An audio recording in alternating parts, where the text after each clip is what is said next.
Hello, I'm Sally from CVS Brent and I'm going to give you this presentation today. Avni, who's helped put it together, is unable to do it because of it being remote, which was entirely unexpected, and I'm the show off amongst us, so I get to do it. Anyway, I hope it's useful and that you enjoy it. Obviously you can look at this video multiple times, why wouldn't you? But I will also send out slides and other materials. You'll see the details of how to get those at the end. So whenever there's an activity, just pause. Here's an activity for you. Apart from getting your brain in gear a bit, this is about looking at what you really do to reveal the value behind the title. So we're looking at your title as you as a worker. If you want to pause the presentation now and spend a few minutes on what this exercise suggests.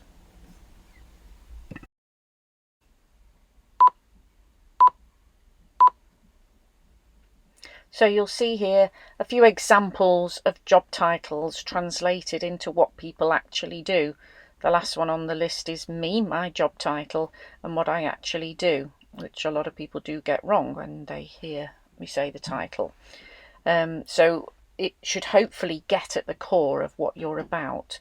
So when you've done this for yourself and your job title, try doing the same exercise with your organisation, so that you can really get what it does, what it's about, down to a nutshell.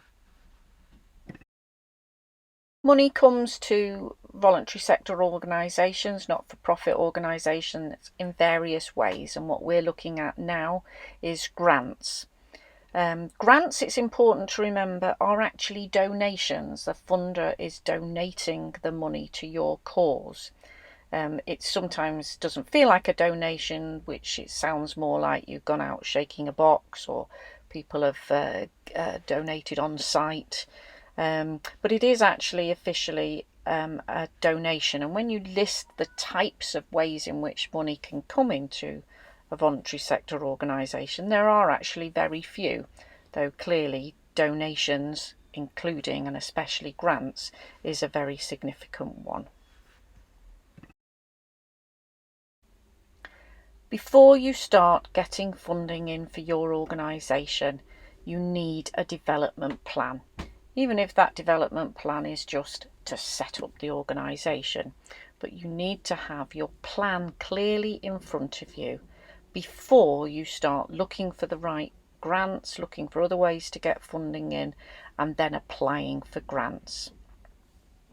It's important to understand the difference between core funding and project funding. Core funding is what runs your organisation.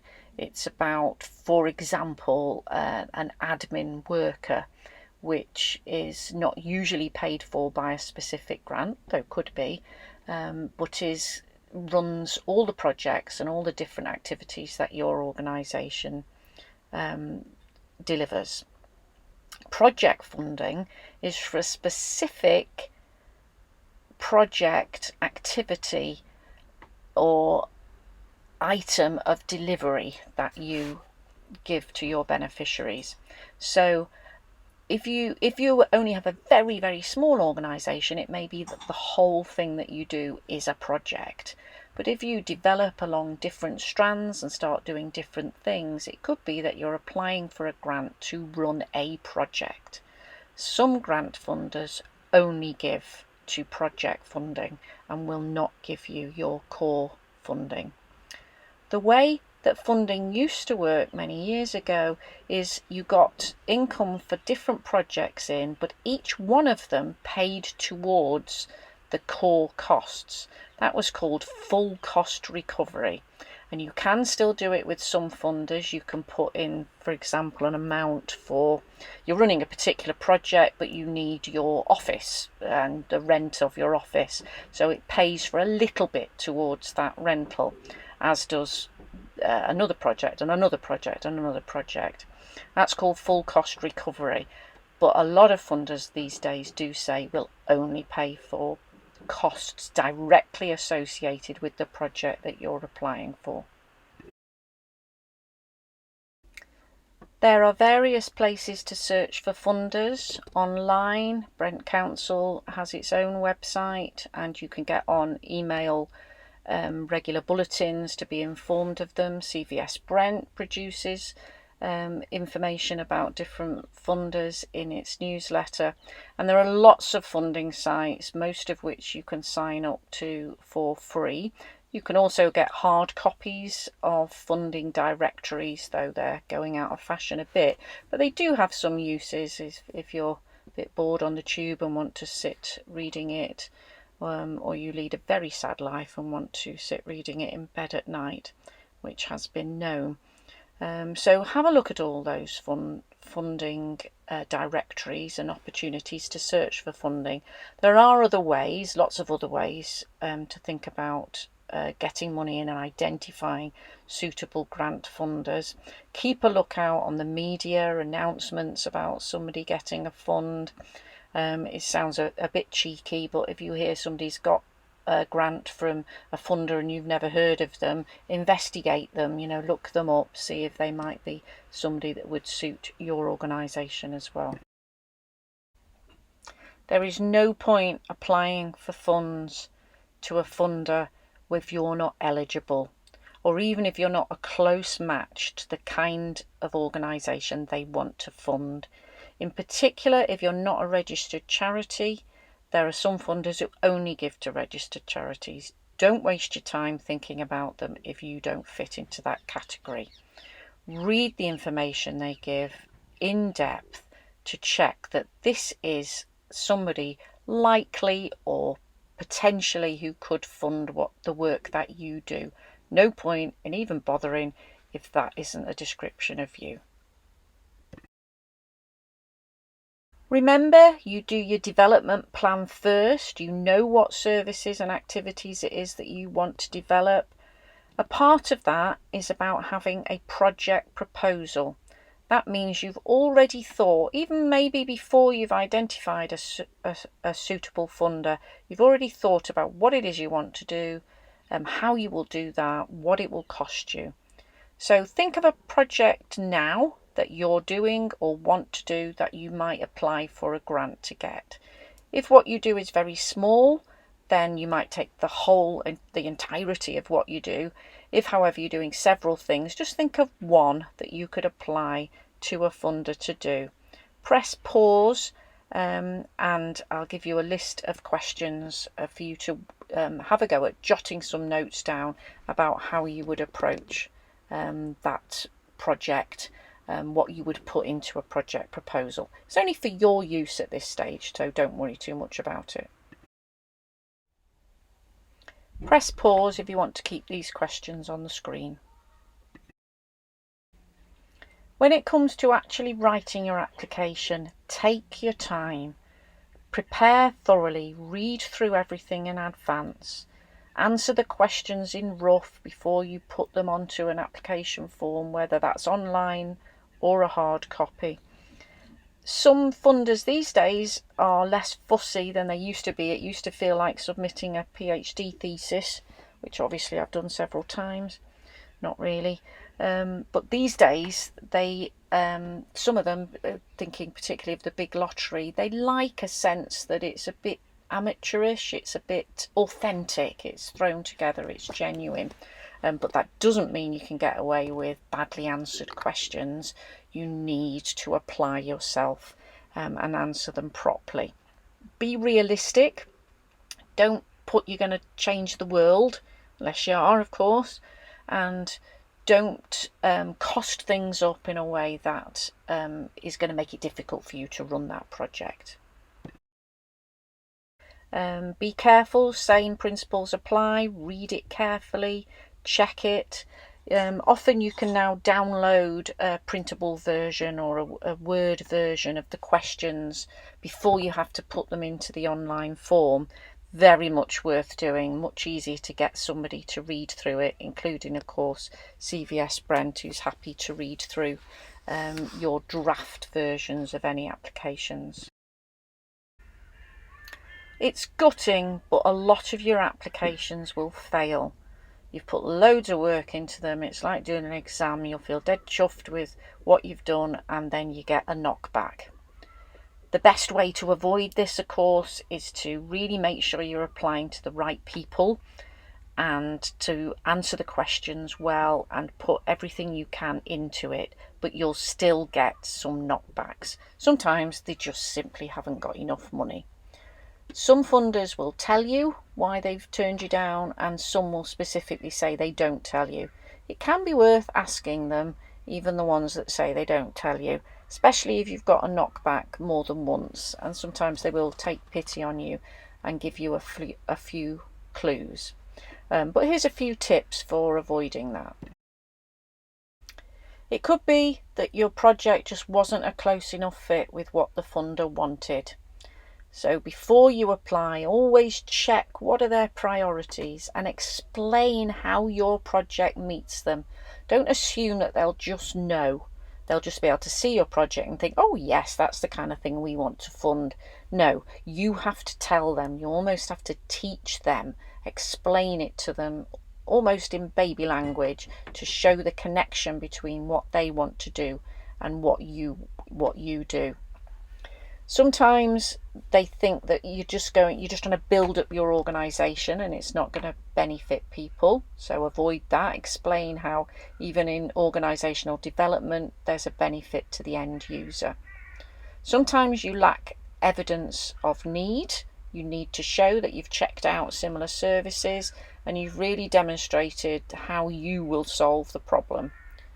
Sometimes the benefits are unclear. They just can't see how what you're going to do will result in good outcomes for the beneficiaries.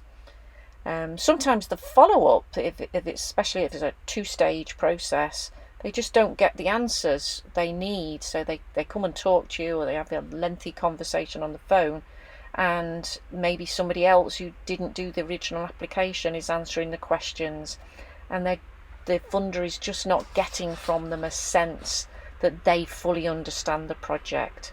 So there can be various reasons. So just go easily, make sure you demonstrate the need and how you will meet it, and that the end results, the outcomes for the beneficiaries will be the kind of thing that this funder wants to fund.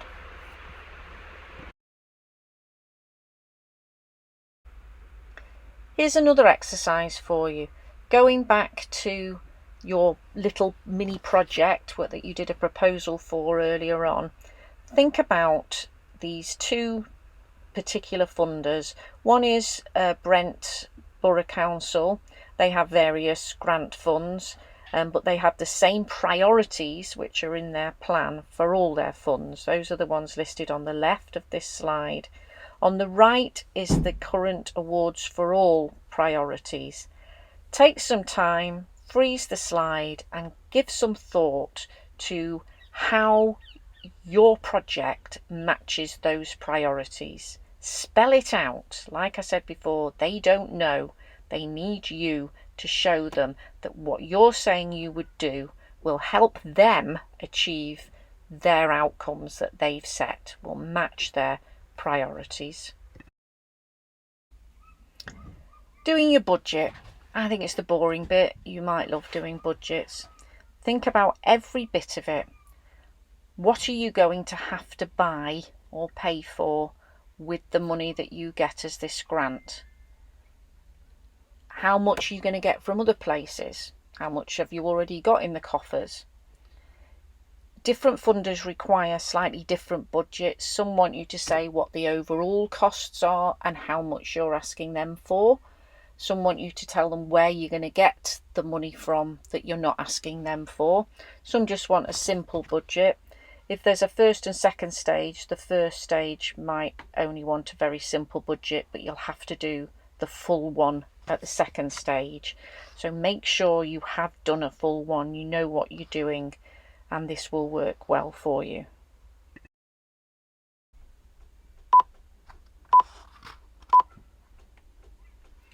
Some funders will want you to have got quotes if you're getting people in to do things. Some will ask for 3 quotes, But often in that initial stage of doing your budget, you won't need to have gone to all that trouble, but they might ask you, how have you come up with this price? And it's okay sometimes to say, I looked in the Argos catalogue, or I looked at the going rates for fees for this, etc. But you have to give them an answer if they ask. Don't go skimpy on what you're asking for. Don't try and get everything mega cheap, because then it'll make it difficult to run your project. But on the other hand, obviously don't go mad and look like you're being a spendthrift. You should have everything in your project proposal, and so when you come to do your application, it's just a case of transferring it. If you need help at this stage, do get in touch with CVS Brent or anybody else you've got around you who's good at that kind of thing. Not me, I'm rubbish. If you need help with anything else, any other aspects of applying for funders, identifying funders, doing your application, budgeting, costing things up, then do get in touch with us.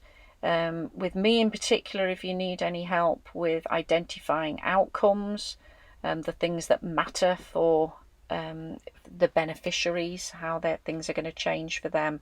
And these are different ways in which you can get in touch with us. If you want us to read over a draft application, more than happy to do that. Best if we can see it in Word and not have to go into your secret passwords and things for online.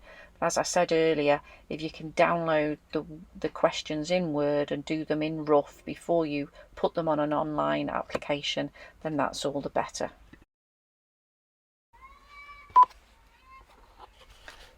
We've got loads of materials to go with this presentation, and we'll happily send you them if you go to this link, and which should also be in the email that gave you the link to this presentation.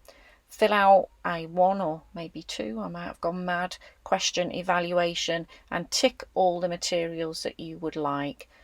Even after you've done that, there's lots more of information and support that we can give you. So please stay in touch with us, and good luck with your projects.